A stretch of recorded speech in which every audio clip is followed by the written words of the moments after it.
So I never really thought of it that way because the only time that I was basically away from home, like living away from home, is okay. You're So live, by the way. yeah, I was at Fort Sill, Oklahoma. So I was away from 95 then. That's You weren't Um, in you weren't in that's the pretty army. far. That's and then almost as far away as you but get. then I went to Fort Gordon, which is closer. It's Yeah, not that's terribly far off of close. Yeah. 95. But now, like I said, 95 ran through town where I grew up, so I was always there. And then, like you said, right now I'm a quarter mile away from 95. So you're Yeah. right. All I did was just, I've had enough of this. Like you said, I'm bolting and just Yeah. stayed on one road. I said, I'm going one road and I'm done. And I took But it for 1,100 miles. what's I funny is ran out of gas and I said, okay, Jacksonville's where I'm staying. Yep. The Ford Pinto wagon broke down in Jacksonville. With the beaver board side panels. Yep. Oh my! We actually had one of those growing up. We had one of those station wagons, but it was the it wasn't like the really long ones. It usually was like green, like the ones the Brady's Yeah. had. Remember they had the Yeah. green one and with the wood gray No. siding. We had a nicer version, but we had that. Like we had a station wagon, and we thought we was legit when we had that Oh yeah. because we like okay. So we've been talking about this like how many things did you realize that when you got older, you started looking back and seeing things in your life like you didn't recognize before? Like, I didn't realize that we were broke. Like, we was broke. And I didn't realize, I'm telling you, like, I was quite a bit older. So I go, wait a minute, we were broke. Like, we were like Marcus broke. Like, No. hold on. No, because Marcus wasn't broke. His parents were all squared away. So that's Yeah. where Marcus and I were different.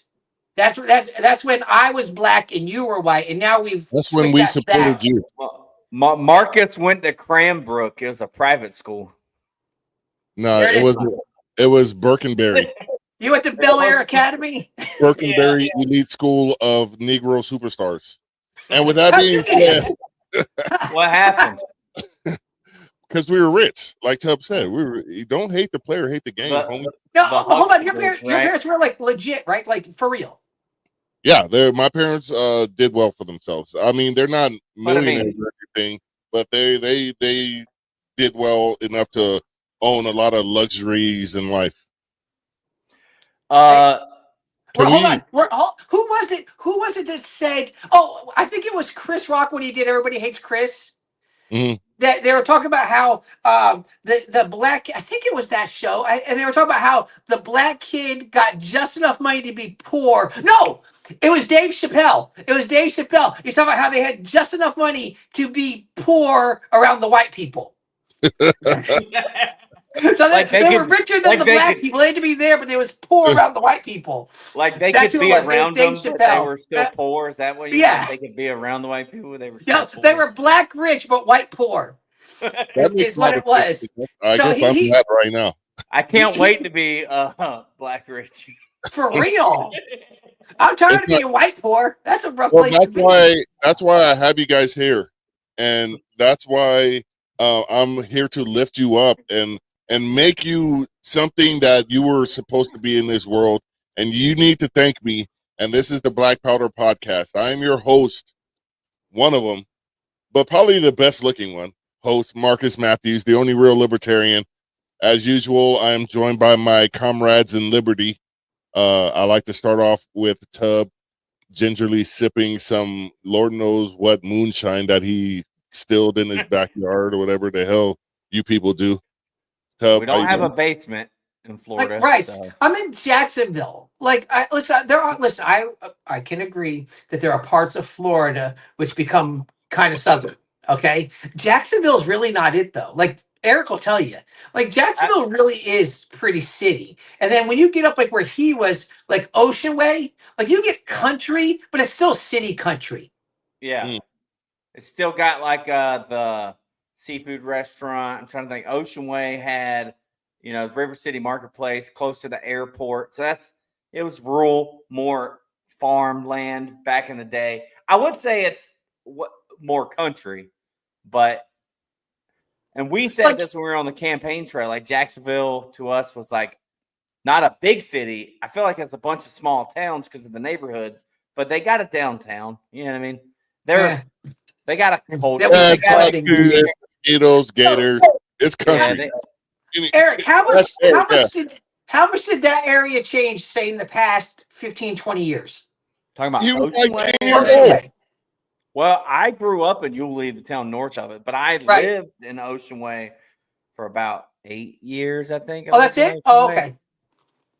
So, but I mean, like it blew up. When we moved in, there was already like housing developments, and I think River City. I remember before River City was built, we went and rode dirt bikes in that area. You know what I mean? Through it was all woods and everything. We could ride See, dirt bikes through there and stuff. that's the country part I was telling you, Marcus. That's the country. Like there's that level, and there's still kind of portions up there where it's kind of like Ocean Way is like portions of the West Side still. Yeah. There are West still side of some LA? areas of the West Side. Not What's that on? West Side. No, Marcus. Actually, so hang on. So there are portions of the West Side of Jacksonville where it's kind of funny, where it shows that issues, especially upon race and stuff, are chosen.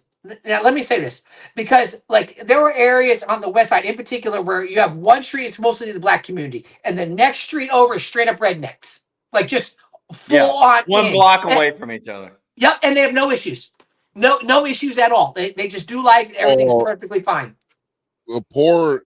I'm gonna assume those people of your persuasion are probably as poor as the people of my persuasion, and there's a commonality in that.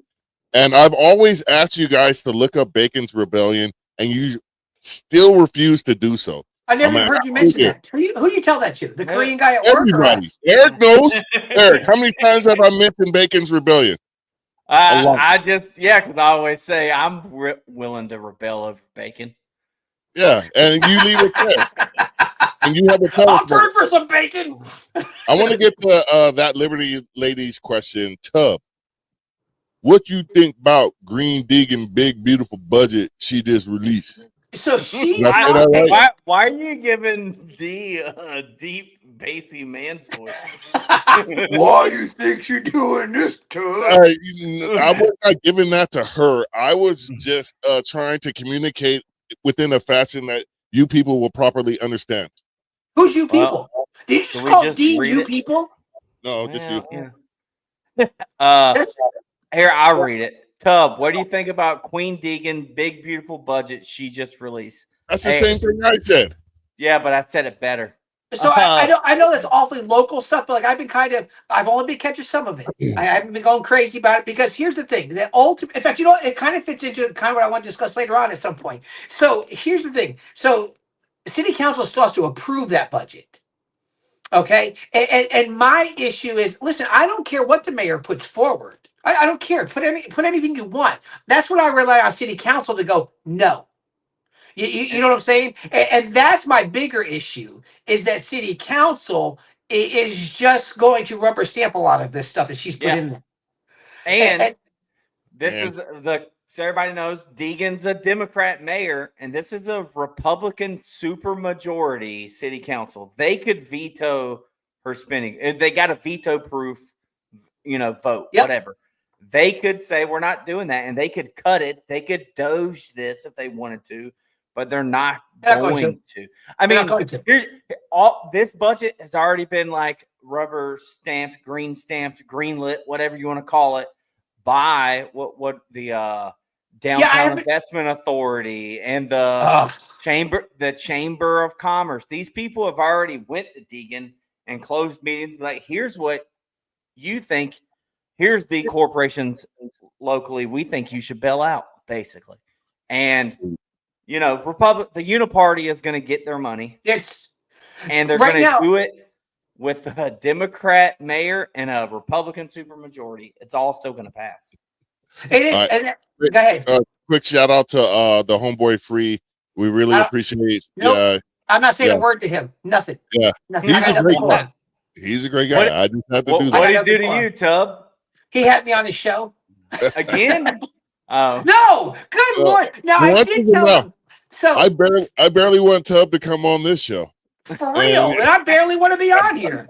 Yeah. So honestly, I feel like Tub tries to find stuff to do on Thursday nights. Like I'm like, dude, I'm busy. See, look at this. The scientific libertarian says, I like to watch this show on mute and just make up what everyone's saying. Tub has a filthy mouth about it. Oh, so like that. Marcus, once again, through here, they got you and I confused. It happens all the time. I Because, do like, not. I like speak. What? Go I'll ahead. be walking through town and they'll be like, "Hey, Black Partner Podcast." I go, "You asked me to go, what's up, Marcus?" And I go, "Well, I'm Tub." And so it happens all the time. That is impossible because everybody knows you're not this handsome. You know, if anything, you know, like Hold on. Through the biggest differences, you thought the actual attraction is what made us different, not the fact that you're 6'4" and black. 6'4" and 3/4. I'm more like 6'5". 6'5" and black, and 5'11" and white. both Listen, of and you you, thought it's just an attraction issue. both of you have a face for radio, but Marcus has a voice for radio. Yeah, he matches it. I have nothing. So basically, I should just sit on the corner by myself and say and do nothing. Well, I just want to say I am surprised you have a congregation that seems happy when you're feeding them all that pork in direct violation of Leviticus.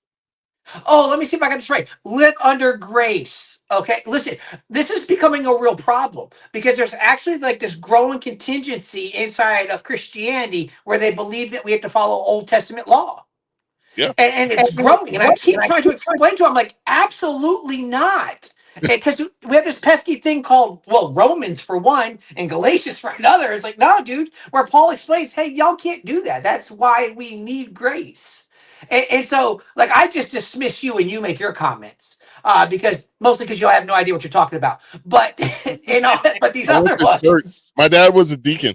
That means nothing. It means I knew you were going to say that. Like I knew it. Like anytime we talk about church, you go, "My dad was." So Yeah. okay, so that thinking says, all right, you know what, Marcus?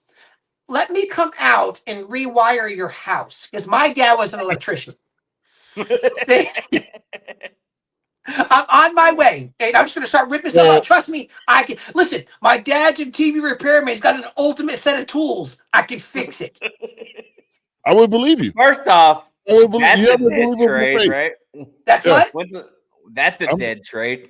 A TV repairman. Yeah, but remember that was in Fast Times at Ridgemont High with Spicoli. No, Dude, I can crash the car.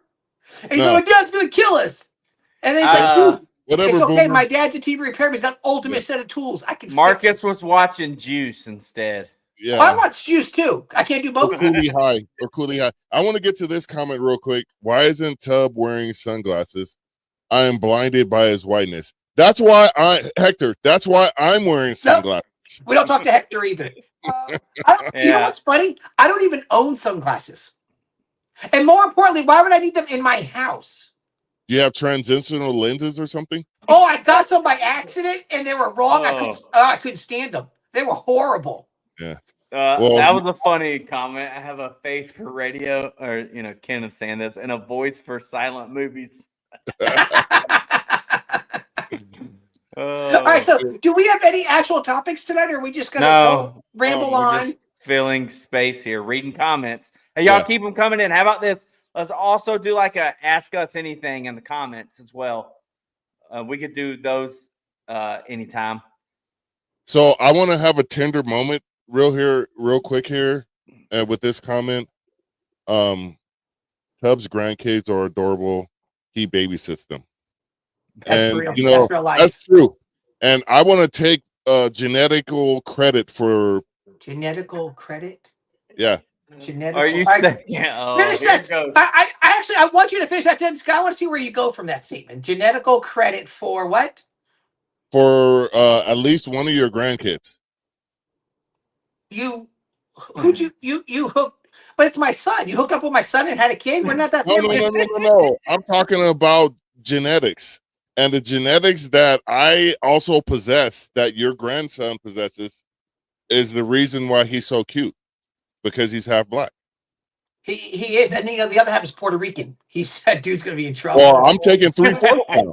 I'm taking 3/4 of the credit. Wait, because you too, right? Wait, like you're, Marcus, dude. Okay, hang on. So I saw the pictures. Marcus, you got Puerto Rican in you? Yeah. Well, his wife. Your wife is Mexican, right? Yeah. So you made her. I made homemade Puerto Rican. So I got a homemade Puerto Rican and a homemade Dominican. So here's what's funny. So you know how I say that if you see me and my son Hunter, you're like, oh, we don't look a lot like at all, obviously. But like I was seeing the pictures that you posted of your son at college for baseball and everything. Yeah. I would, dude, your kids are almost white, like No. legit almost white. No. And so yeah, and so I would have never been like, oh, those are. So I'm like, dude, so who's the dad of those kids? So, but inside, like, Can I tell you a quick story before we get into our topics? Because yes, please. So at the hospital, after my wife had my son, her dad, full-blooded Mexican guy from Mexico, went to her and asked her, "Are you sure that's Marcus's baby?" Didn't look Was black it just enough. because of the way he looked, or he just doesn't like you? He came out white as snow with strawberry blonde hair. And you know That's what I awful. told her? I was like, "Tell your dad we don't come out looking like milk does." That's true. That's listen. Most little brown kids come out looking white, like for real. Or And then, Asian. yeah, there's lack of sunlight, so our melanin hasn't developed. Secondly, my mother, she's full black, but she has green eyes and reddish brown hair. Okay, listen, dude. Both her parents are black. Is your mom still alive? Yes. Because you know it's funny because I hear you talk about your dad because you know he was a deacon, but Yeah. I don't ever hear you say much about your mom. My mom sold drugs. That's You, how they hold met on, in your the mom's church. what? It kind of your thing cut out right as you said my mom's. It went. Well, your mom's My what? mom sold drugs. And For your real? dad was a cop. Yeah. Right? My dad was a cop. That's how they met. My mom Remember raising Arizona? that's my that's what my that mom was is. a pharmaceutical salesperson for an extended period of time throughout her career. She was always in sales, but that's what I used to like to tell the cops that used to randomly pull me over or stop me when I was walking home from football practice. And they were like, "What do your parents do?" Because we lived in a nice neighborhood. I said, "My dad was a former LAPD and my mom sells drugs." And then that would just, they would just like stop. This is before body cams. This is when cops could literally beat the ever living shit out of you. And that was just it. There was no protest. There was no. Do you? I just took it. You took your beating. You had to You take like- the beat. Yeah. Okay, so all right, so you're right. Cops used to just beat people, like for real, like for like legit, just beat people. Like Yeah. my brother one time. Now I don't know why. I'll always remember this. My brother spent most of his adult life and teenage life drunk and getting in trouble with the cops. Like that was real life. And I remember one day, good Lord, I was probably only about like 14, 15 years old. And I walked with him to the package store, of course. And so we went in and I remember he was all busted up. There was a guy in there. He goes, "Dude, what happened to you?" And my brother goes, "I took a digger." He goes, "To who?" My brother goes, "To the cops." And the other guy goes, "That's the worst kind." And that was it. That was the whole conversation. Okay. Because there was a level of understanding the cops are going to get you. What's Yeah. a digger? No, Digger. I did To not a want to digger. test that. That's why I said okay. I that's a whole nother thing that I don't want to get into. Specifically because some people commenting, and then Tub is going to use this as an opportunity to like really say something. All right, all right. Hang on. We'll leave Digger alone.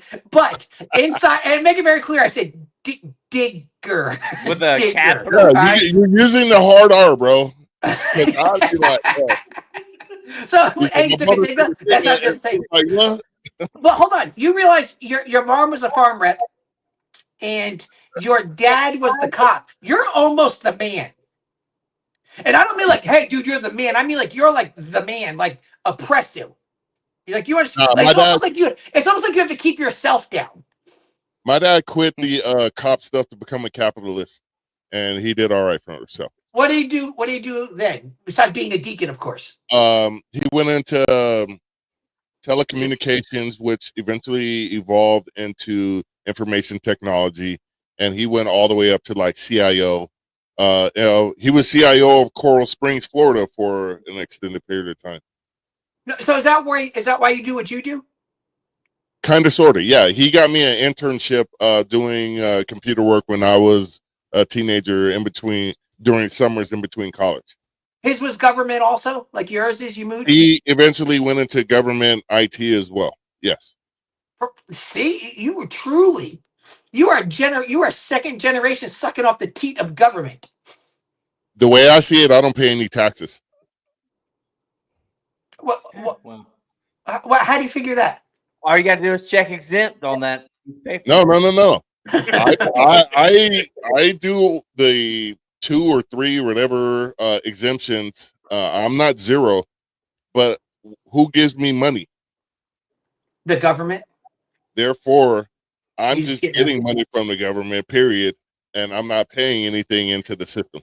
So is that a struggle for you because you're the only true libertarian, as you like to phrase it, and I mean, yet you're at this still point, funded by the government in your The at profession? this point, only I think it's a payback because they've been rear-ending us since 1913 without a reach around.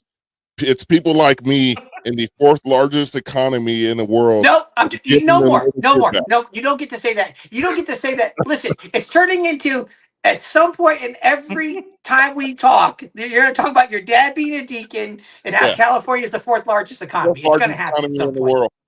Hey, I have a request. Before we get into the actual stuff today, can we go through the Ask Me Anythings or any questions from the comment section?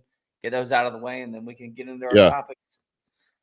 So I don't know where they actually started. So, The first one I see is You if have you a want to pull it timestamp? up. I think it was Joe Hanu saying, "When are y'all running for office?" I think Yeah, that's he the did say first that. question. You want to put that up there? I'll let you guys know. My wife is like 2 weeks away from having a baby, so Yes. I ain't doing no office running anytime soon. I'm still like an inactive officer at our Guilford County Libertarian Party. I'm the treasurer. I'm active, but I'm just not doing anything. We haven't had a business meeting recently. Probably going to have to do one of those here soon. Oh, but I'm still a registered libertarian, and I'm still involved with our local affiliate. Outside of that, I don't have anything. I'm still the candidate coordinator for the Libertarian Party of North Carolina. I've been kind of slacking on that. I got some people I need to reach out to. Really, I've just been reaching out to people, seeing if they're interested in running for office. So, kind of doing what Joe Hanush is doing here. When are y'all running for office? All right, that's my answer. Tub, go ahead. Yeah, Tub, go ahead. I got nothing. I'm so torn, in all honesty. Okay, because there is a small contingent that keeps asking if I'm going to run and run for city council again, and but in all honesty, I'm torn about, do I stay in the Libertarian Party to do it? That's part of the issue right now. But inside of my district, they don't run Republicans. They never run Republicans. It's always just Democrats. And there could be some real benefit, as crazy as it sounds, is running as libertarian still. Because that way there you don't have the Republicans stink against you, if you will, inside the district. But as a whole, I'm going to tell you this. There's a high level of me where I go, I don't care. Like I don't care. Because I see the stuff that they're doing, and they're going to keep doing it no matter what. You're like, I could get on city council. Well, if I won, I get on city council, and there are certain things like I mentioned before. I said I'm always going to be no. If it's a spending bill in particular, I'm no. It's always going to be no, and you got to change my mind from there. So there's a level of, like Eric, like what you already said earlier, is that they just go along. They just keep doing it. And so there's a level of, why would I get involved? Why would I go through all of that to make no difference, to make no change? Because I would be outnumbered so heavily for city council. And so I just kind of look at it and I go, you know what? I think that if I can just go and speak places, maybe I'm better off doing that as opposed to actually running for office. You know what I'm saying? Maybe get behind some candidates or something, go speak for them, stuff along those lines, and go from there. But I don't have anything right now about, like, yeah, I think I'll go run because I just don't care. Now, Marcus, Yeah. Something like run for your HOA. Oh, wait, you do? Do you have an HOA? Yes. Dude, Run for your how do you not HOA. run? They might For not like real. me because there's several emails of me calling them communist socialist. Well, So that's perfect. Hey, That's you could put that on your mailers and for send it out. real. I'm tired of these commies taking $250 a month from us. I 250 will. a month? That's For what? What are they doing? That's what I say. It's nothing. They actually So- take care of the roof and the exterior of my house. So they do have high insurance because they're responsible for earthquakes and to a certain extent earthquakes and stuff like that. But I will be at the California Libertarian Convention next weekend. Oh, Spike's going to be out And there. Spike, Lars, Larry. There's going to be a lot of movers and shakers, and I want to see if I can shake and move. And so I'm going And do to what? rub elbows, my properly cocoa butter lotion elbows, because I'm sure Tub was thinking that. I was going to say Your ashy rub elbow. Not with your ashy Yeah, and elbows I all knew up he on was me. going to go with the ashy part. Yeah. That's Your why I elbows said, are gray, dude. Like, man, did no, it's not. Marcus wear an alligator skin jacket? No, just his elbows. I'm like, No, it's a tank top. Anyway, we're going to get to this next one because we have more comments coming in. How So did you're Tub- not planning on running for office, Marcus? No, I- you should run for the I'm HOA, net- though. No, they literally asked me to run before. Dude, And do it. We could fundraise. Yeah, Just even if legit, you- like, let's do it. It is not a fundraiser for a HOA. And It's funny. The first thing I'm not pulling your leg. This is no horse malarkey. First thing I would do would submit a motion to dissolve the HOA. Honestly, that's the first thing I would do. And I told the HOA, how many houses are in your HOA? I have no idea. It's over 100, I think. Dude, you should just run. Even if It you know might you're be going to lose, around dude, you 100. should just run. You should just run. Do it. Do it. I want to do city Do it. council. Can I tell you why I would like to do city council here? You're not going to. Because You're not gonna our do it. city council here is Republican. I think there's one, what you would call a Democrat on our city council. A few years back, they wanted to ban fireworks in where we live. What was their And reason? they said it's a safety issue. There's no hills in Chino. I just left out where I live. There's no grass. There's everything. It's looking up a Marcus in Chino right now. Thanks for Just knock on every reiterating door till you find him. I Find me. will tell you, look for a garage that's converted into a studio because that's his house. Yeah. At any And look rate, for his little white Mexican kids running around. At any rate, well, my son is about 6'6", about 225, so you may not want to look for him because he could throw. Dude, he's 6'6". Yeah. Like you can't tell in those pictures. But in all honesty, Yeah. though, baseball players are getting huge now. Like they're not like it used to be. Okay. He's Anyway, go a ahead. big boy. So they tried to ban him, and they got pushback because it's a major fundraiser for churches, schools, and all kinds of other organizations here where we live. And so they said, okay, fine.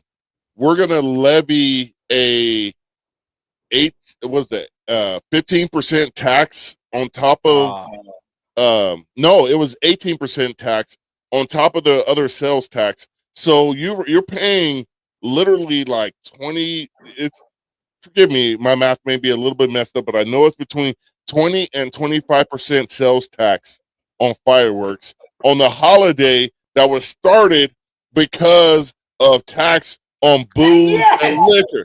And I'm like, these are Republicans that are doing this. And then last year, they put in a ballot initiative to raise our tax another 1%, our sales tax. We had one of the lowest sales tax in California here in where I live. And now we are creeping to be on par with bigger cities like LA where it's already 10, 11%. We're like 8.75% now. And that's how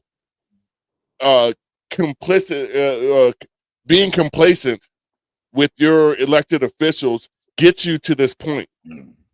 And that's why I would consider running for city council, because there's two things I would immediately do. Rescind the fireworks tax and then make our local police department issue CCWs. Those are the two things that I would run on immediately here in Chino. I would support you running because you would probably be running against a Republican, even if you don't win. Even if you don't win with this messaging, you could force your local Republican Party to be like, oh, snap, this libertarian just called us out for being a Democrat. You know what I mean? You want to know what's interesting? If I did run for my city council seat, it would be against the former police chief of the city. Call your dad Who, in. yeah, Hey, but make she ran unopposed your last time. campaign song that song by Ice-T. Eric, did you hear him? Did you hear What? what he just said? He What? ran unopposed. She ran unopposed. She You ran have to. unopposed. When's Dude, the what is election? wrong with you? I When's don't the know. election? I think I could have stood up against her and her wife What? against Oh, Pull up. You know hey, what? so when's the We next gotta do election? she was Yeah. Look it has up right to now. be, I think they do 2-year terms, so it's not it's a minute away because she just got reelected Well, this last No, November. let's be very clear. It's only 2-year terms. You got to get moving now. Okay. Well, we'll find out next week when I go Dude, talk to people. You seriously, go talk to who? all the people at the Movers and the convention. shakers. No, Oh, got it. Okay. You need to have this information before you go there, though. You need to know the race, when it starts, when's qualifying, what the qualifying fee is, how many signatures I you could need do that if you're going to part. qualify. Have all that figured out, and then, if you qualify or if you need money help qualifying and you're committed to doing this, I commit right now to give $500 to your campaign. 500, man. I was gonna say I'll give to your campaign, but I ain't doing 500.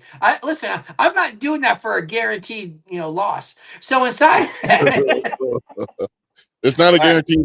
I'm actually kind of known to be very vocal here in my community, but I want to get to this question right here before we get into the topics because I think this is interesting. How did Tub meet Eric?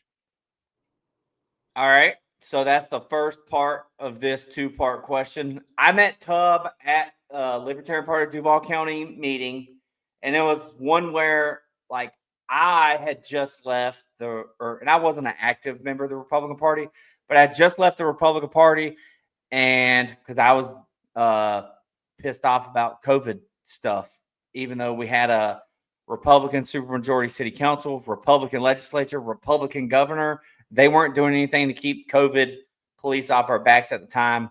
So I switched from Republican to Libertarian. And then I was like, well, if I'm going to change, let's see what this is about. I think I reached out to Libertarian Party of Florida.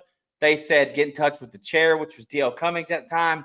And he just said, here's our monthly meetings. We meet here at this time every month. And I just showed up to one. And Tub, I don't remember this is the first one I went to. I almost feel like it was. If it wasn't, it was like the second one I went to. And Tub was there, and he was kind of pissed off for other reasons too, I think.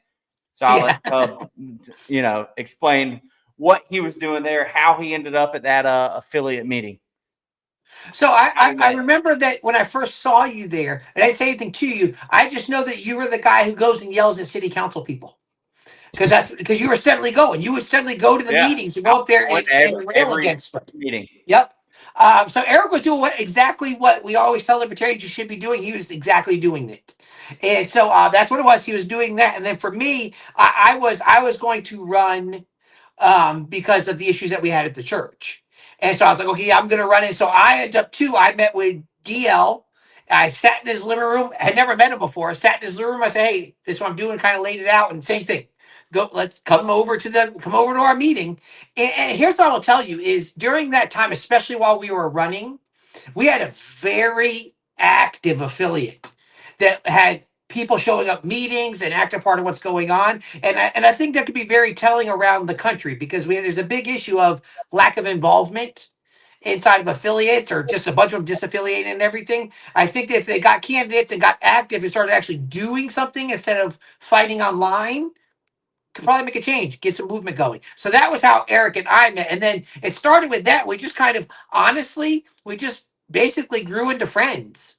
Yeah. Because then it turned into we were always be going together and then our wives were always with us and we were just out just doing things. Even after the election and before you moved, even since you moved and you've come back down.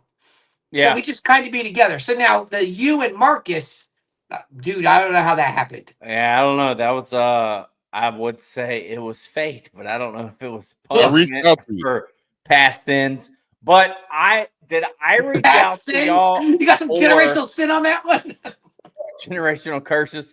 I don't know if I I reached out reached to out to yeah, you reached out to me. Did you reach out to me through a connection, or did anyone say, "Hey, we need to reach out to this guy"? Do you remember that? I don't I, what precisely about like remember. I know Anthony Welty at the time was connecting me with podcasts, but I think I introduced y'all to him, so I don't think that was Yeah, him. that's the other way around. You. Yeah. But So I think I reached out to you. and just said, "Yo, you're doing By your thing. Would you like to come on a podcast?" Right? yeah, and then we had a great time, and it's one of those days I regret to this day. Yeah. Should have never Inviting you. happened, right? It shouldn't have never happened. And so that's how that Right. came to be, and we've been best friends ever since. That's And good friends. yeah, Not best. Good. We're cool with each other. Just All right.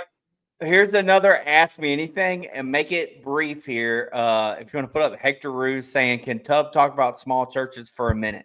oh yeah, I I was feel like looking. Tub could just say, "Go look at his Facebook." But yeah. Listen, and I don't mean this. I don't mean this ugly. No, since you said brief, no, I can't. I can't Not do it so brief. briefly. I think we should do.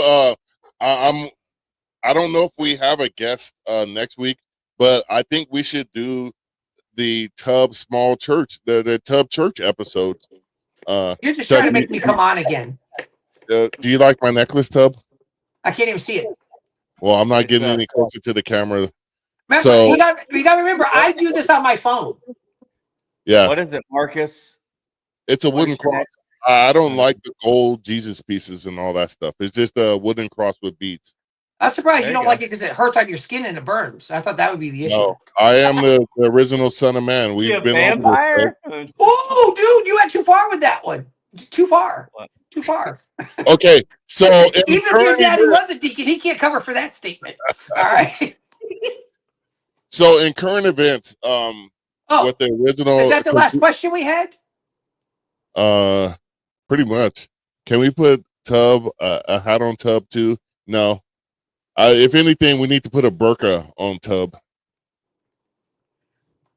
Listen, you know, it's a good. So All right. here's the thing. So Current events. hold on. So when we had a convention down here, Larry Sharp was at it, and he was speaking. This is when we were running, and he did a little breakout session, and he's explaining about, hey, get ready because people are going to say mean things as you run for office. And so him and I were talking after, and I said, because this is when we first met, and I said, listen, I said, I'm actually a pastor of a church, because in his comments, he said, listen, if you're going to run, you better get ready for people to stab you in the back and pull it out and show you the knife, basically. And so I explained, I said, listen, I said, I'm a pastor of a church. And he looked right at me. He goes, you'll be fine. So inside of that, listen, you can yip all you want up there, Marcus. We're good. Like, I'm not gonna. There's not gonna be a time where I go, Marcus is just mean, and I'm gonna cry. Damn it. Hey Tub, there's a church property for sale here in High Point. Is God calling you to move to North Carolina? Not at all. All right, just checking. Why don't I you wanna start that take church? Marcus, there's a church property for sale. Well, you're digging now, aren't you? No, Oh because my dad was a Marcus, deacon. can you Maybe send your we could dad go up? up there, and since my dad was the deacon, maybe we could go up there, and I could be one of the ushers getting all the money. Ursher. He could be Ursher. Ursher. Hey, Can you know, dance? technically, deacons don't preach though. There's the difference. No, Listen, they didn't. They just made you hymn all kinds of songs before the choir and the pastor came in at the beginning of the church, because we'd have to get there an hour before church started. yeah. They would just be doing hymns, standing there, and I would just be like, just zoning out, because I was a kid. I was a little kid. And that was the last time you were in church. No, throughout. Interesting story. I got shot at one time. I was about 20, 21 years old. Bullet lodged That's in not my interesting at all. Black man got shot at. Ooh. Breaking news. At a We've all heard that story, dude. at Cal State University in Fullerton. So that's all you guys down there. At any rate, yes, my shirt does say PBS, because I wanted to say RIP to my favorite stations when I was a kid. We had 2 PBS stations. Government stations. Government. Well, I was an intellectual kid. I like intellectual things. I didn't like watching dumb TV when I was a kid because from a very young age, I was like, this is boring because I don't think when I watch this. You don't think? No, you should just stop Nerd. right there. I don't think. Yeah. So when did you officially outgrow that? Never. No. You know, I like to live my life by which way the wind blows me. What? Wait, what? Which All way right. the wind blows you. You know, We got more that's questions. go with the flow. Go with the Yes. flow, bro. But at any rate, Hey, Free's got a question. Ask me anything. all right, hold on. Hey, where are y'all seeing these questions at? Where are they Not posted? that one.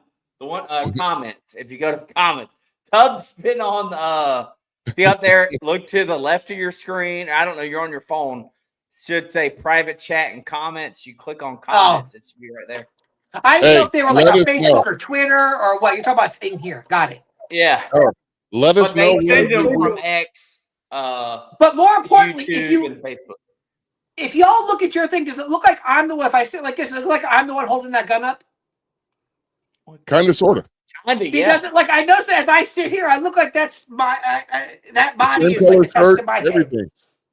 Yeah. On a side note, I believe it's time to change that graphic because that graphic has some black guy and then two white bearded guys, and we already know Tubbs that got it. Michael dipped. So I would like if I'm going to be around here, I want my own without the beard and everything. Yeah, I'm gonna have to AI that. Who did that one? You or MW? I did it. All right, yeah. Do another one with Tubb. If we know Tubb's committed, we'll get one. We're not. All right, never mind. No, he needs to be Michael's committed. out there. It's fine. No, he needs to be committed. Can we give us this question For real? Can we take that car? Can we just take that cartoon face Tubb had on his Facebook? Put it over Michael's. So put it over Michael's. There's a story behind this. Okay, Sure. So we were at lunch with a family from there's a bunch of us from the church at lunch, and the one little girl, she was sitting there and she was drawing, and she goes, "Hey, look, Pastor, this is you." And so we took the picture together, and it was fine. So later, a couple hours later, that picture that I had posted got sent to me. They cropped out the thing, put it on there, and here's why this bothers me. Because I call this guy friend. Like I call him, and I don't call many people friend. You know who it is? Yeah. Spike. It was Spike, yes. And he said that to me thinking it was funny. I can so tell okay, from his sense of humor when I saw it, like that's who did it. I knew that's exactly who did it. And so I was like, all right, fine. And so my way of getting even with that was fine. I'm going to make my profile picture. This is what we're going to do. So I think if you pulled that one off and you put it, I think that'd be kind of funny, to be honest. That'd be funny. Put the cartoon face over MW. Let MW know he comes back. He can have his face back. But until then. That would be kind of funny. I'm not going to lie. That'd be pretty legit. Hey, when is Free gonna have all three of us on his show so I could just absolutely destroy you people? I told them we were down here when we were at Florida convention. I told him, I said, if you do a tournament of losers, maybe I'll come back. I said, but otherwise, I want nothing to do with that. I said, I hate it. I wasn't a loser. I won. Marcus has to go on and lose again, and then we could do a tournament of losers. Yeah, go on and lose for the first time because I'm a loser. Tubb's a loser. We need Marcus to lose. So I don't lose, bro. Free, there's your answer. Have Marcus back on. Make sure he loses, and then the three of us will come on and we'll call it the tournament of losers. I'm not gonna lie. I believe the three of us. I didn't even think about that. I believe the three of us on there would probably be pretty funny. It'd be like funny. For real. Yeah, it'd be funny. I'd do it. We'll call it the tournament of losers. Just in general. Us know we get 2-3 weeks where we should be available. I think that would be a great thing. But remember, it's a Friday night. Oh, maybe Look, guys, I might have a newborn. So, but my wife asked me today. She asked me today. She's like, "Are you gonna be able to take a break from the podcast after the baby's here?" And I was like, "No, babe. If there's anything I'm committed to, it's this. It's that. It's not raising my child and spending time with my family. If I'm committed to anything, Jokingly, I said that, but obviously, guys, I'll probably be taking a short break. Yeah, Marcus and I have already been talking about that, yeah, we know that, and not in a bad way. We actually like no, legit, like it's life. Yeah, it is the circle of life, as Yep. us African-minded people say. Not so much Tub, because he grew up in Connecticut. It's the But I like to say circle. about marriage, kids, and all that stuff. I never had a problem with the ladies until I got married. And you could look at that as multiple ways.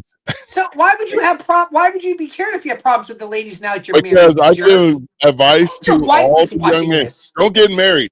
Don't get married at all. I sure hope, dude. That's You better be terrible careful. life advice. You're in the garage right now. You might be staying in that garage. Yeah. I got Get married. I have a couch behind me, a fridge right there, and a washing machine and dryer to You slept out there before, haven't you? I'm not involuntarily. Yes, I have. There's been a couple episodes where we had a good time and it ended here, and then woke up in the morning You just passed Ew. out. on the couch, bro. I legit have a couch right here. All right. You could have just left it. Yes, I have slept out here. Current before. events. There's only one we could get to because we're already 46 minutes in. Well, of let's gibberish. do a rapid fire current events. Ask Okay. us which topic. Put it in the comments. I bet I will start. Epstein. All right, go ahead, Marcus. Epstein. Who's that? I want to get you guys' opinion on the turn of events over the last 2 weeks on that. Over the last 2 weeks of what? Epstein. Who's that? What's that? Who? Oh, my bad. I just had a Eugene Epstein from Soho Forum. I had an epiphany right cool. now. I like him. Yeah, he's pretty legit. Was it Albert Epstein that warned America about? Was that guy Albert Epstein? Warned America about Nazi Germany. Now you're just being anti-Semitic. Is that what that is? I'm just kidding. What? I don't know. I'm gonna look it up for you real quick. All right. Albert Anyone in the Epstein. comments section know anything about Epstein's lately in the news? Anything? Nothing. You gotta dig deep to find those stories. Yeah. Can I answer this question by Kenneth real quick? Should government officials be able to plead the fifth on official actions? Government doesn't have rights. The Fifth Amendment only applies to citizens. It does not apply to government whatsoever. None of the Bill of Rights, none of the Constitution applies to the government. What the government has done is made laws to circumvent the Constitution, such as civil asset forfeiture and being able to snatch people up off the streets in mass without due process or a warrant or anything, because American citizens here in my locale have been caught up in this dragnet, and all government says, oh, well, there was mistakes made. Government can be afforded mistakes. This is a republic, not a autocratic Vladimir Putin type crap, North Korean BS. All right, This is so a what's your republic. take? All right, so I'm not going off to Marcus's rant. What I'm gonna look solely at that question as it's there. Okay. And watch how I'm gonna handle this. I'm gonna say yes, government officials should be able to plead the fifth. Here's why. Because if nothing else, they are American citizens. And so based on that alone, their position in government shouldn't supersede their freedoms by the Constitution. And so by that, because here's what's going to happen. I say, if you start saying, well, those people can't plead the fifth, you know what government does? It's going to be the next group that can't, and then the next group. And before you know it, nobody's able to. And so I'm going to look at that just as the way it's written. I'm going to go, yes, they should be allowed to. Just because they're still private citizens. So if they kick in your door and do some nefarious acts in your house, and they got the wrong house, and then when there's a lawsuit or whatever criminal investigation, should they be allowed? Hey, I'm pleading the fifth. I got it. What? if they kick in my door without a warrant, I'm pleading the second. So Right. That's what I was thinking while you were saying that. I'm like, they can run that risk if they want. It's not going to play out. Yeah, I mean, that goes to like, my that's point. Government has no right. well, that's my point though. Is They get shot like everybody else. Yeah. the individual still has the right. Now, also, I think if they're obviously guilty of a crime, they still even got the Hold on. the Fourth Amendment, right? Yeah, but pleading So- the fifth doesn't get them out of a trial. It's just saying Exactly. I'm not going to say anything against myself. Listen, Exactly. people plead the fifth all the time. And they still end up guilty. Yeah. And that Exactly. part, in that part, yes. But when I'm talking about their actions against the citizens of this republic, they don't have the right to say, "I'm not going to tell you what happened," because it may incriminate myself. If you're acting under the official act, if you're acting under the official acts of the government, you do not have that right not to explain yourself. Hold on. So you can look at then any elected official. You can look at any corporate person, any CEO of a company. So they should have the same right to be able to go, hey, listen, my company had me do this, but I'm not going to. They have every right to not incriminate. Why are you willing to overlook a constitutional right simply because we don't like the job that they do? You better be careful because that comes back at you at some point. Marcus, what if it's an IT guy at the local school board, government official? You know what I mean? Right. What if? And I'm going to explain what I do and why I did it, because that's my job. I can get fired. But and I'm not going to compromise myself for anybody. And I'm doing under the auspices of what I've been delegated to do. When somebody the purpose of the Fifth Amendment is so that you don't self-incriminate. You don't say something. Listen, that can and will be taken out of context and used against you. That's why it's there. Because so what you're saying? Hold on. If you've ever met a lawyer, they're going to twist your words into 1,000 different ways. Yeah, I've dealt with it. They're going to take something that you said honestly and genuinely, like, hey, I just want to get to the bottom of this and I want it resolved. And they're going to take it and they're going to flip it on your head to make you look wrong and make you look. That's why it's there. So I think they still deserve that. And you know what else can happen inside of that? As they're walking you through, like what he's saying right there, they're going to walk you through it. They're going to get you. Then ultimately, you could end up confessing, if you will, to a different type of crime. Exactly. In that process, you just go, inside of this, we knew that. And then once you start talking, that's it. And then next thing, when you get out of that case, and they're chasing you down for the next one. Well, the way I'm looking at it, if you are charged with executing the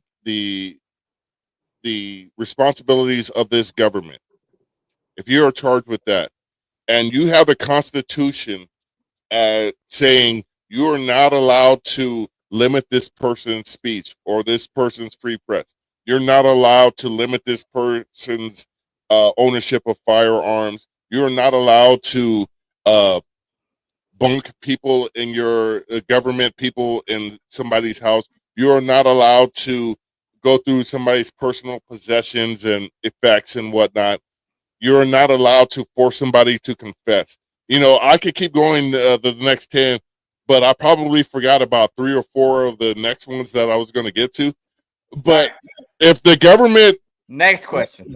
No, wait, real quick. The government is not allowed to use the Constitution against you when they use the Constitution against you. That's all I'm saying. Okay, but hold on. But then they can still go to court for that crime. All it's saying is that when I'm in court, when they go to court I get to say, I'm not saying nothing bad about me. I get it. That's apples. When they go to court for violating your rights, they should be allowed to use the Fifth Amendment or whatever. But they shouldn't be allowed to use the Constitution to go after or abuse you, so to speak. That's the point I was trying to make. But that's their crime. I think we would all agree with that. But the thing is, what we're saying is that that's the crime that will put them in court. And then once they get to court, they're allowed to go, hey, I'm not going to say anything because it doesn't play out well for me. Yeah, I got you. All right, what you got, Eric? So We got three right Nothing. here. I was just saying. Back to this Epstein guy. Who are you talking about? What? Wait, real quick. We got free. Florida has executed 113 people since 1976, but also exonerated 30 people with death sentences, nearly a 21% error rate. Abolish the death penalty. Tub, what do you think? Let me tell you, I'm torn on the death penalty. I'm not going to lie. Okay. Because I truly believe, listen, if you want to throw Levitical law at me, I'd be like, oh, dude, eye for an eye. You get what you get mentality. Because Old here's, now here's the thing. Can we agree that most of the time now, when I say now, I'm not talking because a lot of times you gotta understand that a lot of times when these things get overturned, they're from old cases that they kind of had new technology that came forward, they were able to prove things. Okay, so that new technology is kind of in place moving forward. So more often than not, I think we can agree. If somebody has been sentenced to death, they've gone through the whole process. There's not a whole lot new things with all the things that happen with technology and science now. You're kind of caught. You're kind of there. Now, here's what I would like to add to that. So I believe that if you are sentenced to death, because more people on death row die of old age than they Yeah. do of actually being put to death. So I suggest that if you are sentenced to death and you've gone through all the process, okay, I believe that at that point right there, they can take you out whenever they want. Listen. I go. You can be out in the yard, and every time you have to go out in the yard, you be like, "I think they're going to get me today." And you spend the rest of your time nervous because they can just like that anytime you want. And the reason why I say that is because the people that you committed the crime on didn't get that same luxury that you're getting. Yeah. And so I tend to, I'm going to be honest with you. I do find myself in favor of only because of, I think of everything that's changed now. Now, listen, if we have people that were talking about some cases from 30, 40 years ago, fine. So we can sit on those, let them ride, fine. But I think moving forward, we can kind of go, it's all kind of been exhausted. It's all been proven here. Eric? Yeah, this was tough. There are still a lot of cases of wrongful incarceration and death penalties. You know what I mean? It's still happening now. But the irony of this is, you ever see the Joe Rogan podcast story where he has that lawyer come on and they help get people off death row, or help not necessarily get people off death row only, but help exonerate people. Yeah, And the find them. exoneration. I forgot And then the name of that place. Yeah. the lawyer had a guy on that he helped shorten his sentence, get him out, get him exonerated. That guy came on the Joe Rogan podcast, and then a month later murdered someone. No way. Yes, it's correct. So and I haven't looked up if that episode of the Joe Rogan podcast has been memory hold, but I mean that's kind of one of those examples. Look, this guy was innocent for that one, but now he's out now. It's a weird. I don't really. Deep down in my core do think that if a single person is murdered by our government and they were innocent, then yes, we should abolish the death penalty. So starting right now, if we can prove it ever happens again and one more innocent person is killed and they were wrongly, presumed guilty and then given the death penalty, then abolish it. Right? I think Tubbs' argument is look, DNA, all the stuff, technology right now, if you all the social whatever, tracking you on your phones, cameras are everywhere, dude. Yeah, exactly. If they got the evidence to convict you right now and give you the death penalty, you probably deserve it, kind of thing. Yeah. But also, it's the government we're talking about, and we know they're pretty terrible at everything that they do. So that's the point. If they kill a single innocent person because of that they wrongfully put on death row, then abolish it. I don't know. That's kind of you're right, because catch-22 kind of. You know what I mean? I think in order to have the death penalty, you have to have the absolute mindset that government gets things right, and I don't have that, because I think government gets 95% now of everything wrong. Do I think there are a lot of violent criminals that deserve death. Well, that's not up to me to decide what they deserve death. Definitely, if we're talking about pedophiles, like people on the Jeffrey Epstein list, yeah, they I deserve have death. no idea what you're talking Who about. is I this don't know Jeffrey Epstein you keep what are you speaking of? talking about. That's dude. Can you stay on topic, please? We're talking. I mean, Free Dude, stay focused. His the- dad was a deacon. All yeah, right. my father's a deacon, free and I live in the Pussy fourth Innocence largest Project out there. economy in the world. Hey, Yeah. Tup, look up the Innocence Project and the Yeah, guy. it's the Innocence Project. Yeah. Yeah, Is that who's that? Is that the Joe Rogan thing? Well, it's a guy, and he would come on like once a quarter and like feature a guy, and like it was awesome, great stories and really good episodes. And I forget the attorney's name that he would have on there, but like, and then all of a sudden he put a soon to be future murderer on, and the guy admitted like I did do the crime that Okay. I was in prison for, but it was the first time, but it was like a really strong sentence. You know what I mean? Whatever. But Anyways, when you incarcerate people, it is. I hate when they say government rehabilitation centers. There's so many negative connotations to that I think about, mainly communist connotations. You can't rehabilitate somebody when you put them in the upper graduate school of criminality, because that's all United States prisons are. That's where they learn to be better criminals. Because who hires people after they get out of jail?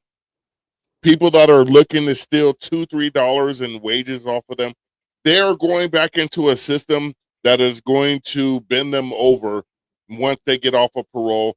And then that's why, I know in California it was like 75% recidivism rate or something like that. And I'm pretty sure that's probably across the spectrum in the United States about how many criminals end up going back to jail. It's like Jeffrey Epstein when he went to jail. Wait, who? So two My things. bad. One is real quick. So Hey. here it looks like Barry Scheck or Peter Neufeld not from the drawing a Innocence. blank. But So the guy That I'm sounds talking like Semitic. about is no longer affiliated with the Innocence Project. Oh, It might be because okay. he platformed a guy that was not innocent. They could go. Anyway, Nobody bats Okay. 1,000. But Nobody bats 1,000, bro. but no, Also, so hey, check this out, and let me ask this real quick. So, like this week here, reading through Deuteronomy 25, because that's what we're covering Sunday.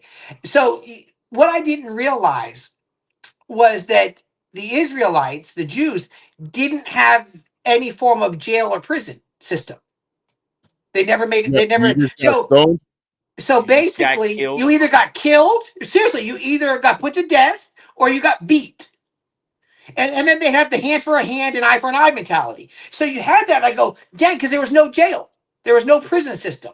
And I look at that and I go, all right, wait a minute. That could be highly effective. If you stop and think about it. Like, hey, As I long could do as- this, but that is, and you go, they're going to beat me within an inch of my life. Is it worth it? They're going to cut off my hand. Is it worth it? In Like, the my black thing is, community, but you say did- hard head, soft. You're saying, rear. though, like, I'm pretty sure. You know what I mean? I'm just saying that could solve some issues because we do have a And problem. the youth, the youthful offenders, you need to put some hands on them. But there's just Oh, way man. too many kids now that don't understand consequences, and that's what I see through my job. I'll never forget. I was in this classroom, and this kid used every cuss word I know at his teacher, and I stopped what I was doing, and I was staring at him, and I was like, I want to beat the crap out of this kid right now. I couldn't do that because that's the old school mentality that I have, that this kid needs his ass beat. But we have to be professionals in the situation. So, and I asked the teacher about it. She said the parents were worse. oh, trust me, I taught for 7 years, and yes, that right there. So I remember one day a while back, we were in the store, and this kid was running around. Kid was probably about 5, 6 years old, just bad, just loud and fightless, just doing all the things. And I just casually said, "Hey, the belts are right there." And I guess from as Melissa told me, seems like the mom might have heard me. Yeah. And I felt perfectly fine with that statement. I did not retract that in any way. If you whooped that kid right there, you probably wouldn't have that problem inside this store right now. No, not at all. I knew that from my parents because when my dad, only thing he had to do was look at us, and we squared up.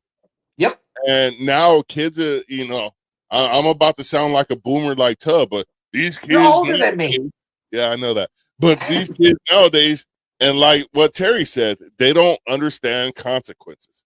And that's the bottom line. Because I used to coach, and this kid cussed out one of his teammates, and I went to his mom, and he was my quarterback. I went to his mom. I was like, "Tell your mom what you just said." I just told my friend, my teammate, to F off. And I was like, looking at his mom. She No looked at fear. no, she looked him dead in his face and said, "Did you really say that?" He said, "Yes." "Don't do that again." If somebody had took me to my parents and told them that I had said that, I would have been like, "Please call the police, call the fire department. Please call the I'm cops. about to get Please. hurt. I'm about Was to that a get white? hurt." Was that a white mama? Yes. Yeah, enough said. Okay. Sorry. yeah, but it's all full circle now. We get it. Yeah. All right. So, do we have anything? Because there's something I want to specifically ask. Are we all caught up with the questions, Eric? I think we're all caught up. Yeah. Okay. So last week we had Mark K on. Yeah. Okay. And so he's running obviously. So he's running against Rutherford. Rutherford's just horrible.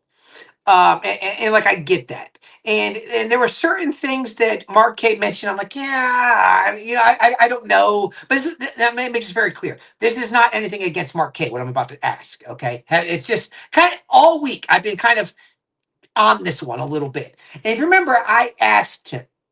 I says, what do you think your role is when you go back and like, is your goal to go back and fight for things back at home? Mentality. Remember, and he kind of was like, well, yeah. And so let me ask the question for us to start out with.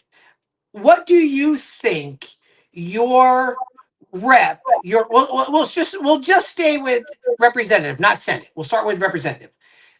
What do you think they should be doing for you, and what should be their primary purpose in DC? Eric? So I guess we're talking about congressional. I do think it is their job to work for their constituents. And the problem is they're working for the special interests and the lobbyists and the people that get them elected. And when I say they're donors, I don't mean when their constituents give $100. I mean when the political action committees and the Uniparty gets involved with their campaign and funds their campaign and gets them to DC. Most of them that were part of the Tea Party or grassroots or whatever, as soon as they got elected, they became the establishment. They forgot what their constituents sent them there to do. But also, their constituents forgot why they sent them there in the first place, and they didn't continue holding them accountable once they got there.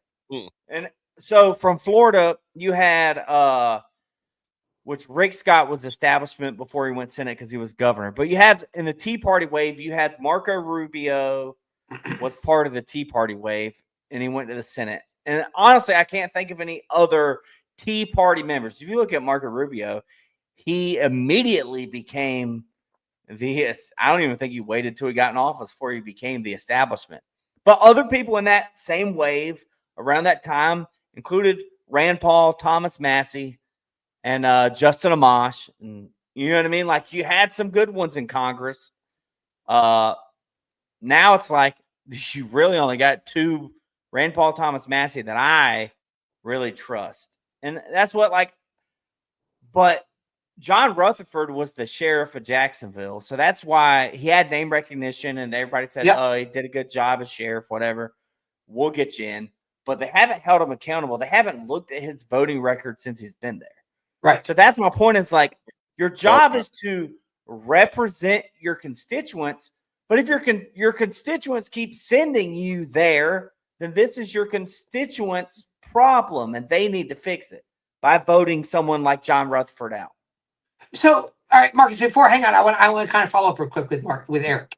So when I do understand that they do have a role of, even constitutionally, they have a role of representing the country. You know what I'm saying? Like, I get that, and Yeah. they have certain job requirements and job descriptions that take on that role. But do you think, because it seems like they get up there and they really just focus on the national stuff and they forget about back at home? So do you think that when one of these guys gets up in DC, they should, and I think I kind of meant, I asked Mark about it last week, like, do you think they should be up there trying to say, hey, I need to get funds back into my district to take care of these things? Or do you think So that's unimportant at this point? I I think you were keying that up for Marcus, or maybe it was for me too. But that's kind of how we get 1,000-page spending bills, for one reason, because Yeah. 500 people in Congress want to get their checks too for their districts. And they're like, I need this money for this park and this money for this thing and this, that, and the other. And like, my thing is, like, you should have single issue spending bills. So everyone's district, we're divvying up money for parks. Now, you got to Come get a lobby the piece. rest of Congress to get your amendment in there, included in the parks bill.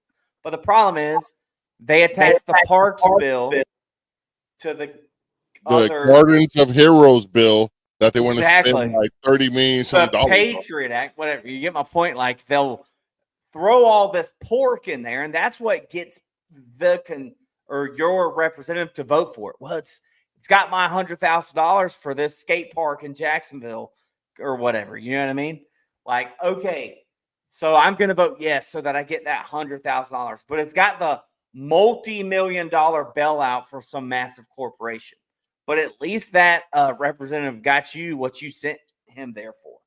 That's the problem. And I think what is happening is that's happening all too much, and most people don't care about single issue bills. Like, if they were broken down to single issues, it'd be easier to be like, I didn't send you there to worry about that. I sent you there to limit government and cut my taxes, right? That's what we would send our representative to DC for. But if you aren't willing to vote no on this bill for that one little thing you got in there, so everybody gave Ron Paul a lot of crap in Congress because he did get a lot of stuff for his district in those bills, and then he would vote no on them. So yeah, that his voting record was astronomical. Like, That's legit. most constitutional voting record ever. But there was funding for his district still in the bills he voted no against. Now imagine if enough people voted no that the bill didn't get passed, and then it had to go back and they actually had to cut stuff. It's a hard job, and it might not get you reelected.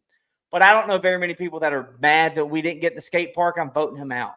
I'm mad that you supported locking us down during 2020. That's what I'm mad about, and you should be kicked out for that. So, Well, that would apply to the president of the United States. The way I see this, as long as the system is set up the way it is, where they're stealing your money, every time you earn a dollar, they're taking 30 to 50 cents of that dollar out of your check. And then when you go buy commercial goods, they're stealing more money from you. Your representative should be trying to get as much money back as possible. And that is against one of my core beliefs to begin with. All sides of that coin are covered in dog feces as far as that goes. But I understand why people do that, because that's the only way they can get reelected, is by showing, hey, I just got you a new freeway overpass, and it says the city of XYZ in beautiful letters with a cornucopia with grapes coming out of it. You know, that type of crap. And that's how they sell you on, my guy is going to DC and bringing my money back to us. But what, in essence, and I've said this before, You can't go talk to your representative, whether it be your senator or your congressperson. You can't just walk into their office and say, I need to speak to them. And when you send them a letter of concern, you're going to get back a photocopied auto signature letter saying, we appreciate your concerns and we're right there with you. If you want to see us fight these Democrats or Republicans, Give me more money. please give me some money. And so we can actually go out and do these things that you want done. And So right there, Marcus, you said exactly where my mind has been. Right there. So here's what happened. So in the end of May, beginning of June, we were up in DC. And I went and I did a Capitol tour through Aaron Beam. He's our local rep. So I reached out to his office beforehand. I said, hey, this is what I want. I want to see about getting a tour. And they're like, yep, come on in. We got it. And they did. And so I remember I got into his office up there, and so I got there, and there was a family that was going on the tour with us, and so they were late. So I was just sitting in his office, and now let me be very clear: I didn't see him at all. Now, bear in mind, I'm in his district, and I'm from Florida, so it's not like it's a 30-minute drive from my district to where his office is. That okay? Listen, I'm from Florida up to DC. I'm in his office. Okay, and if nothing else, you think there'd be a level of, hey, good to meet you, brother. I'm glad that type of thing. right. So instead, what I got was as I'm sitting there, I'm watching different people come in. And I remember there was one guy, he had two other guys with him. He goes, listen, he goes, well, I'm a pastor from Florida, and I'm just sitting on the couch there like, this should be great. Because I'm like, wait a minute, I'm a pastor from Florida. Yeah. But he goes, we're not in district, but we want a couple of minutes to speak with him. And she's like, well, he's kind of busy. And the runoff, okay, we don't have time to talk to people. And I get that once they say added district, there is a level of, okay, you know what, that's not my people. And I'm fine with that. But like I'm sitting there and I never saw him, never saw the things.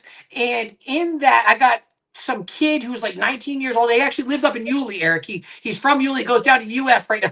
Really good kid. But it was the first tour he'd ever given. It was very just kind of whatever, dude. And so here's what happens.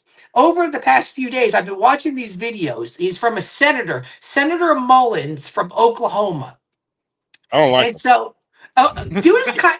Do y'all know him? I don't like that. John Wayne Mullins. I do not like that guy. Is that his name? John Wayne Mullins? Is John Wayne? Yeah. Okay. Oh well, that's a cool name. My dad would vote for him just because he had John Wayne. So here's the thing. So what they were doing on Votorama night, he actually he said, listen, he goes, I'm not getting caught up in a bunch of that stuff. And he actually went and made videos of touring the Capitol and stuff. It was pretty cool. But he did another one, which is not in, it's just kind of found it randomly. Here's what he had. He had a group of people, and there's probably maybe 12, 14 of them or so, all from his state. Now, bear in mind, not like a little district like for House. It's a state. Yeah. And he took them personally on that tour. Yeah. Now, here's what was interesting. You could tell by the way they're doing. He didn't know them. Like, it's not like it was family and he's like, oh, it wasn't that. He didn't know these people, but he knew that they were in district and state. And he took the time to walk them through and explain things. I'm like, that right there is what I'm talking about. That right there is that, you know what? These are people who I work for. Listen, any elected official works for us. And when you can no longer take the time to talk to people from district because you're too busy doing Washington stuff, that's when I'm thinking, I think we're failing more than I thought. Yeah. And I look at it and I go, you know what? The people we put you up there to represent us. And it's like what you were saying, Marcus. So you know what? It's a flawed system where we have to send all of our money to DC to beg to get a portion of it back again. But I've never been big on federal government funding of things and projects. But I start going, wait a minute. That's our money. So all we're really trying to do is get our own money back again. And when that is no longer a priority for the people that we're sending up to DC, because they want to go focus on national things. Well, listen, we want you're local. Like, am I crazy in that thinking? Well, so all right, I'm gonna push back a little bit. Like you make total sense if also the number one priority was to limit the federal government, right? Yes. And take a lot of those responsibilities and put them back to the states. Then quit taking the money out of the state. The Yep. problem is, and if people go on my Twitter, my X, I got pinned an article I wrote, and it just lists at the time what all of the branches of the federal agencies of the federal government, not branches, but agencies. It was like at the time something like 600 plus agencies of the federal government, and they're super random. And at the time I tried making a joke like they're gonna appoint the libertarian and stick him at like an Antarctica post or something. You know what I mean? They're one libertarian appointment. But that's my point, is a lot of that. Now we don't have a state of Antarctica or whatever. That's not even I digress. But like a lot of that stuff could be given back to the states. And if your federal government was, and this is me being not very libertarian, but limited to 100 agencies, that's still a lot. That's a lot for me. That's a big good step. But cut it down to 100 agencies of the federal government. And then the job of your representative isn't to get a lot of your money back because it's already not going there. Mm-hmm. Then the job of them is whenever that agency isn't doing something right for you, they go to bat for you in DC and say, hey, Department of Education, which should be abolished, but hey, Department of Education, you're not funding our schools good enough. Now, obviously, if that one's abolished, it's at the top of the list, that's not a problem. But unless it's abolished, your job, the job of your representative is to make sure you're not having issues with those federal agencies. That should be their job. And then, and with so many less agencies, we would like the federal government a little bit better. Maybe. I don't know.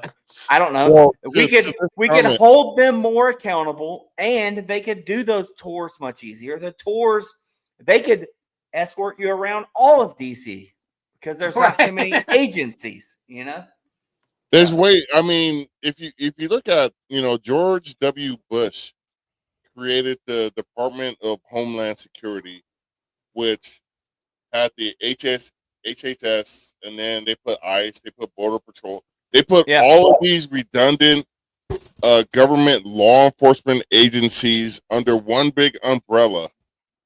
What do you need? You need a Border Patrol. Yes, you need Border Patrol. And then you need ICE at airports. You don't need an Office of Homeland Security. That has fascist connotations. I'm not Antifa or anything, but when you talk about homeland, there is certain historical context of nationalism that come to mind for me. And what government does, because we never hold government accountable, it just constantly gives itself more power. And that's what you're seeing in the executive branch under the Trump administration, where they get to interpret the 14th Amendment. Who's to say when Democrats come into power, they say we need to truly interpret the Second Amendment because of their philosophical beliefs. And that's why I think Americans continue to fail, and it's the public education system's fault, where they allow government to get more and more power, centralize that power in the federal government that circumvents your state, that circumvents your natural-born God-given rights. And that's where America is failing right now, because we're not Americans. We're Democrats and Republicans.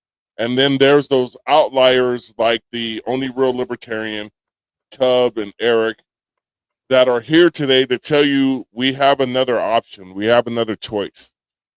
This is not the way we need to be, because these people do not have your best interest in mind. They want to spoon feed you arsenic applesauce with a highway or a bridge named after your local favorite hero. But at the same time, the government is sending billions of dollars to other countries and places that don't need our money and tell you this is good for America. And it's all a hard, cold load of malarkey excrement to me. All right, Tubb, give us a rant. I thought I already did. Yeah. So, but like I said, I look at it and I feel like I feel like we're losing our representation We are. when, Yeah. and I'm not saying because like we all have the like what you just said, what Marcus just said. Yes. But when I start looking at it, I go, you know what? And maybe I'm like thinking of the church, like as the pastor of the church, I should be knowing my people. I should be having an active part of what they have going on. That's the role. And I started looking at it, I go, my representative is not covering a massive area. That's why the House is the way it is, the House of Representatives, because it's a smaller portion of the population that you can have direct reflect of what they believe. That's why their terms are shorter, to keep a constant movement of what the people want. That's the purpose of that. And I look at it and I go, I feel like it's lost. And here becomes the problem.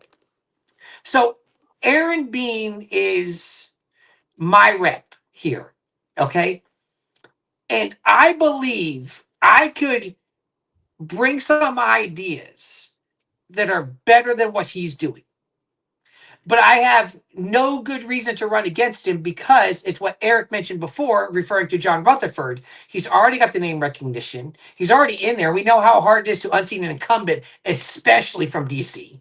And so you look at that issue, and then we all get this level of where I've been lately. I don't care.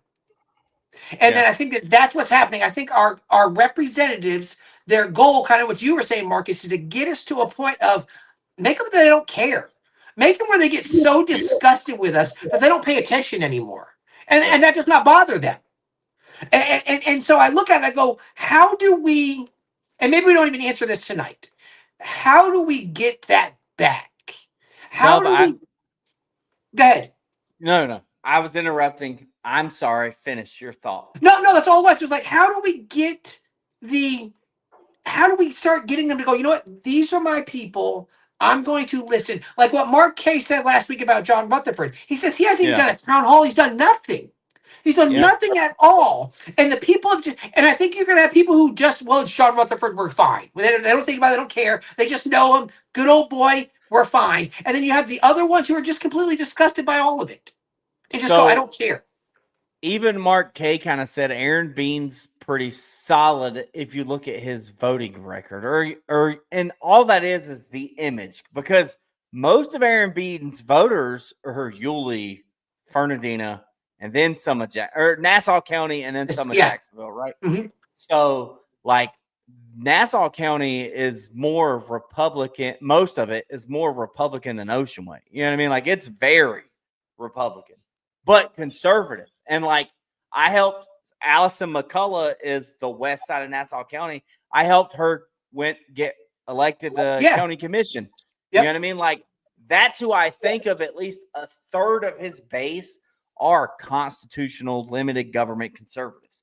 So he has to vote, and then the rest are probably, or another third is probably moderate Republicans or MAGA Republicans, or I don't know where I put MAGA Republicans and moderates and constant, but you get my point. And then a small percentage are Democrats in his district, Right? Or let's be real.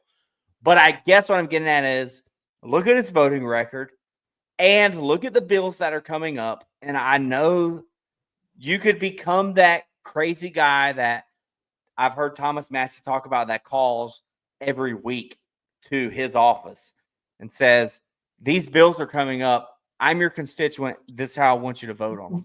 Yep. That's what we should be doing. That's how we hold them accountable. And that's the problem is I have done that. I've done it on the bills that matter to me. Now, this guy was doing what I was doing, going to city council, every single city council meeting, and I would pick one bill out and be like, here's a bunch of corporate welfare you're giving to these corporations in Jacksonville. I'm opposed. You guys should be fiscally conservative. Why are you doing this? I did that for 2 years straight with every single city council meeting, every single one, and could pick out.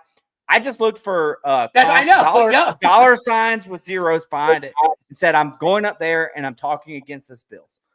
That's the thing is we got to do that to our representatives in DC. We have to call them and we have to say, hey, here's how I feel about the bill that Thomas Massey is putting out right now to make the Jeffrey Epstein files public. I think you should either support it or don't. If you don't, you're supporting pedophiles. Anyways, but you get my point. Well, Like that's the that's messaging. our job, though. Yeah, To that's the them, like, we messaging have that the Libertarian Party is missing, and that's our niche. That's our angle, is getting in there and pointing out the facts that when you send these elected officials to Washington D.C., they are not representing you. And instead of us being viewed as purple-haired, septum-pierced, pot-smoking weirdos, and there's nothing the matter with that. You know what I'm saying? Not there's anything wrong with that. There's nothing wrong with that. But when you have what the best thing that Democrats and Republicans do is messaging on their opponents, saying, you've been eating pork chops and mashed potatoes for the last 3 weeks. Good. If you elect this guy, you're going to be eating ground beef and rice. You're going to be downgraded because they don't care about you. And what libertarians continuously fail to do is say there's another choice. Because you had MTG this week submitting a bill to defund part of the massive $3.8 billion annually that they send to Israel. She submitted a bill to cut $500 million from that. And she was saying, if you are truly America first, and we have veterans on the streets and we have school kids that aren't eating, why are we sending $3.8 billion plus an extra $9 billion in supplemental costs just this year alone to a country that provides universal health care, very subsidized college, and a basic welfare state for settlers? Why are we sending 11, $12 billion to a country this year alone that can afford to let its citizens leech off the government? And there's very few things that I agree with Democrats and Republicans on. I agree with Marjorie Taylor Greene about sending all of that damn money to Israel when they're just letting people eat for free. And I got people here that I'm servicing in my job function that are getting 2 meals a day from the government because their parents aren't able to afford working these 2 and 3 jobs to feed their own kids. And so like from what you're saying, so I've always been against government funding of things naturally. Like like I always say, it's not the government's role to take care of homeless people. And I still believe it's not. But here's the thing: when we start spending and we have all this money, like you just said, to send over to other countries, and we can't take care of our own, that's when I start speaking for, yeah, maybe we should be giving money to the homeless, or maybe we should be like, listen, I don't want to say anything about universal health care, obviously, but you know what? I would say, I would rather we have universal health care here, good, not a government run, than have our money over there. Yes. And that's completely, you understand, that thinking now is absurd. It is. And I don't understand it. But here's the thing. Like Eric said it, you said it. I think we agree that it's up to us to fight and push back. But the system is so broken. And when I say the system, watch. Right now I'm going to talk about like the candidate and election system is so broken. It is truly so. Mark Kay will be a good run against John Rutherford, not because listen. Look, I'm gonna be honest with you. There are certain things that Mark Kay said. I'm like, he's just a Trump guy. Like he's just Trump. And so I always look at it and go, you got to be willing to turn against the guy sometimes. You got to be. But here's what I'm saying: Mark Kay will put a good fight against John Rutherford. You know why? Because he has name recognition. Yeah. And shouldn't it be more than that? And that was Eric and I's problem when we were running. We didn't have the name built. Like we didn't plan 10 years to run for city council. We planned 10 months. We're like, okay, we're gonna do this. Now we jumped out early, but there was no buildup. There was no meeting places, going and doing things and getting our name out there. We just hit it and ran and hope for the best. And But we because of that, trugged along though for a year and a half. yeah, You know yeah, we what I ran mean? it for a long time, but we didn't know buildup. All of that Yeah. time was just, hey, here we are. Here's what we got, and we were still coming from a very negative spot. It's kind of like the dad in a divorce when it comes to the kids. You're already coming from a negative spot. It's not fair from the beginning, and so yes, yes, we can easily say it's our role to fight back and push back, but the machine is so much bigger. Entrenched. It's entrenched. Yes. And so, It has the best defenses you could ever imagine. Because even Trump said when Elon was talking about the third party, America has always been about two parties. And the quote that when everybody says that, the quote that I like to say is from Jesse the Body Ventura. America gives you one more choice than North Korea. And right, right. people Like, think need to, about that. That's for real. that is real. You, Yep. America, the land of the free, where you have two choices instead of one. You know, that is nuts to me. Because I think Americans should have a choice to view the Epstein files, but I don't know if it's actually possible at this point. Can I ask one thing about that? Since Eric kept trying to bring up the Epstein thing anyway, What? and I'm Who? not going to get too far into. I don't know what the Epstein So, thing is. all right. So, hang on. So, over the past few days, it's kind of come out, and I will tell you. So, listen, everybody can say whatever they want. I still like Tucker Carlson. I'm not going to lie to you. I still like Tucker. Does that mean I agree with everything he says? No, but I think he's willing to hit some stuff. And so Yeah, I still like Tucker. And so he was. I caught a clip of a podcast that he was on, and they asked him specifically, like, "Hey, is Israel behind Epstein?" Like they asked him straight out. He's like, "Yes," and he gave a pretty Yeah. legit explanation about, yeah, let me tell you why. And he kind of laid it out. I'm like, "Whoa, hang on, hang on, hang on," This and was then my at that mind was like, "Wait a minute, that all makes sense." this was at the So turning point thing that Mark yeah, K was at the turning point. That was there. is that where it My was? yeah. my And cousin who's Republican sent me pictures like listening to Tucker right now. Yeah. It was like, you know, And yeah, so, like, that was there. do we Tampa, I think that there think. might be some truth behind Israel being behind the Epstein issues?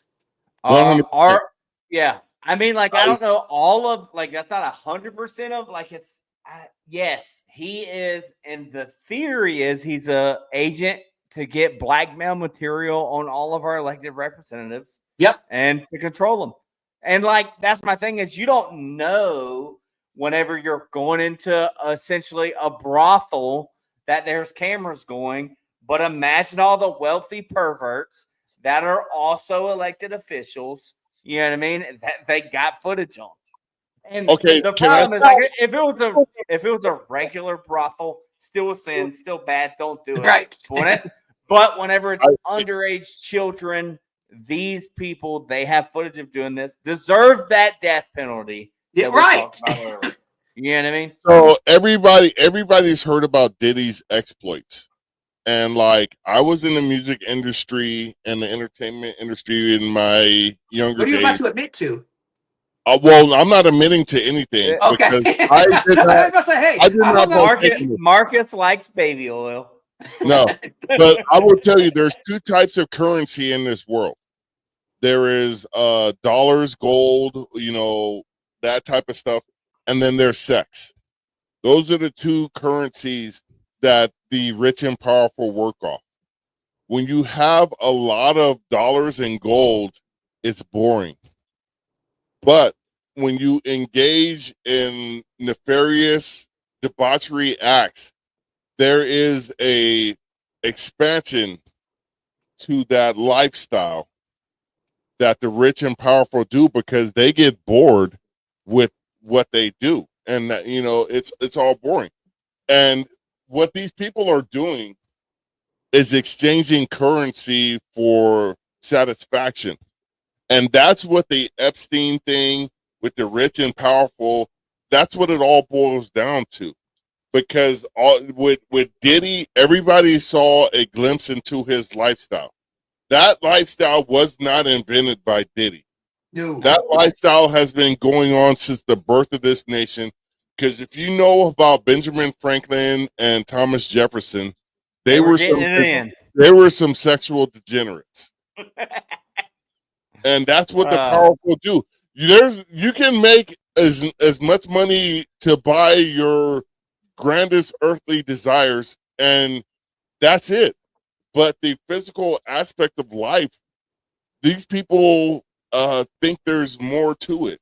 Once you've reached that pinnacle in life, and that's what this boils down to for me. Yeah, it's a level of you can only have so many houses, so many cars, so many planes, Right. so many trips. At some point, you go, yeah, so it means nothing. It's what's the next thing, and that's what you're saying. That's the next thing. So That's here's the thing: if Tucker Carlson was right, and Israel's behind all of it in whatever way, and remember, he actually mapped it out pretty well.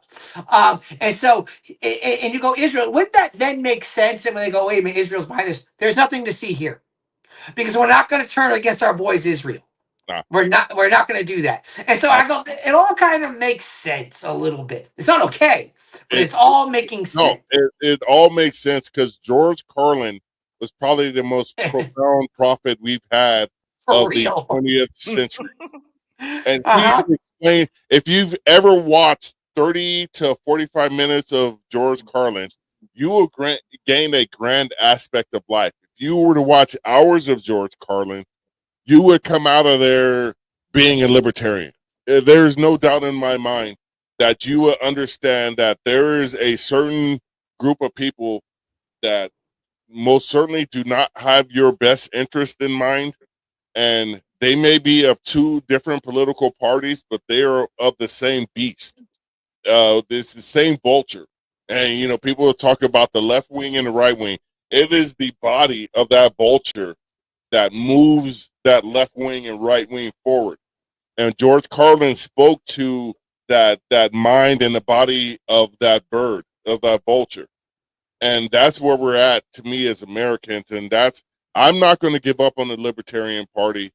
And I am still open to another third party if the Libertarian Party can get their stuff together.